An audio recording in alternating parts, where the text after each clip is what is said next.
Assalamualaikum warahmatullahi wabarakatuh.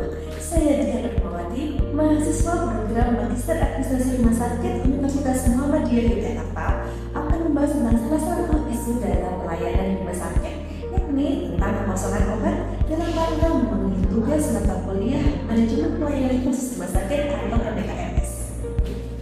Mari kita mulai membayangkan sebagai pasien yang sudah menunggu dalam jangka waktu yang tidak sedikit pada pendaftaran, menunggu diperiksa hingga sudah menunggu di farmasi, namun respon yang kita dapatkan adalah, maaf Bapak Ibu, obatnya tidak tersedia, silahkan mencari apotek lain. Tentu kita sebagai pasien akan merasa kecewa. Dan isu pemasaran obat ini bukan merupakan isu yang baru saja terjadi, namun sudah terjadi dari waktu ke waktu dan juga sudah disoroti oleh berbagai macam media. Contohnya adalah mengapa isu ini penting? Ketersediaan obat bukan hanya urusan farmasi, namun juga merupakan indikator untuk pelayanan rumah sakit.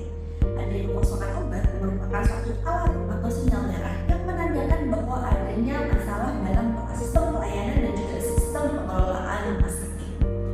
Dari berita tersebut, rumah sakit telah menjelaskan bahwa memang terjadi kekosongan obat pada beberapa jenis obat tertentu dikarenakan proses pengadaan dan juga proses distribusi. Dan rumah sakit juga telah memberikan obat alternatif sesuai dengan rekomendasi dokter, dan rumah sakit telah menjamin bahwa kebutuhan pasien akan terpenuhi dan rumah sakit akan mengupayakan untuk terus memantau stok obat.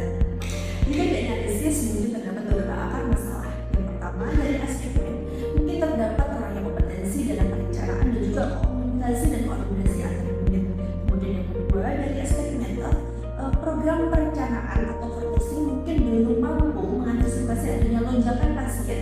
Contohnya pada kasus tadi terjadi peningkatan atau lonjakan yang sangat tinggi pada poli jantung dikarenakan barunya beroperasi pada awal tahun. Dari aspek material, adanya risiko keterlambatan distribusi dan kekosongan obat dari distributor seperti yang terjadi pada saat ini, yakni kekosongan hidrochloric acid dan juga clonidine.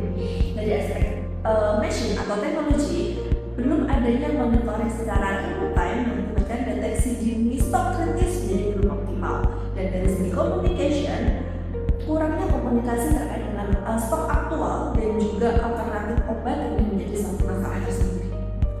Dampak dari kondisi ini cukup signifikan. Dari mutu pelayanan, pasien akan mengalami keterlambatan dalam memperoleh obat sesuai terapi yang telah diresepkan. Kemudian juga pasien akan merasakan bahwa pelayanan yang diterima tidak optimal. Kemudian dari sisi keselamatan pasien, penggantian obat alternatif memerlukan monitoring klinis yang tentunya akan jauh lebih ketat. Kemudian dari sisi organisasi, adanya isu kekosongan obat yang terus-menerus seperti ini dapat menurunkan kepercayaan pasien, menimbulkan banyak komplain, menurunkan kepuasan pasien, hingga menurunkan citra rumah sakit, di mana dalam jangka waktu yang panjang akan berdampak pada daya saing rumah sakit dengan rumah sakit di sekitarnya. Strategi manajerial yang akan kami rekomendasikan adalah yang pertama, dengan mengembangkan dan juga memperkuat sistem farmasi berbasis digital ataupun bahkan berbasis AI.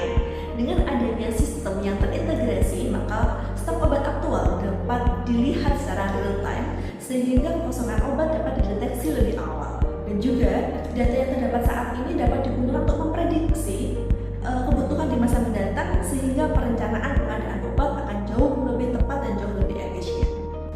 Yang kedua adalah dengan mengembangkan farmasi menjadi pharmaceutical care center, di mana farmasi tidak hanya menjadi tempat penyerahan obat saja, namun farmasi juga menjadi tempat konsultasi dan juga pusat edukasi bagi pasien terkait dengan penggunaan obat. Sehingga farmasi ini adalah merupakan unit yang memiliki nilai tambah di rumah sakit yang mendukung pelayanan dan juga untuk keselamatan pasien. Yang ketiga adalah dengan membangun farmasi yang inklusif dan juga ramah kelompok rentan. Hal ini dapat dilakukan dengan memberikan informasi yang mudah diakses, komunikasi terkait dengan alternatif obat, dan juga melakukan telekomunikasi ataupun farmasi jarak jauh, atau bahkan dengan memberikan layanan antar obat bagi pasien dengan keterbatasan akses, dan juga dengan menyediakan alat khusus untuk pasien rentan. Ketiga strategi tadi kami pilih karena tidak hanya menyelesaikan masalah kekosongan obat, namun juga menjawab kebutuhan rumah sakit saat ini, yakni transformasi digital, penambahan nilai layanan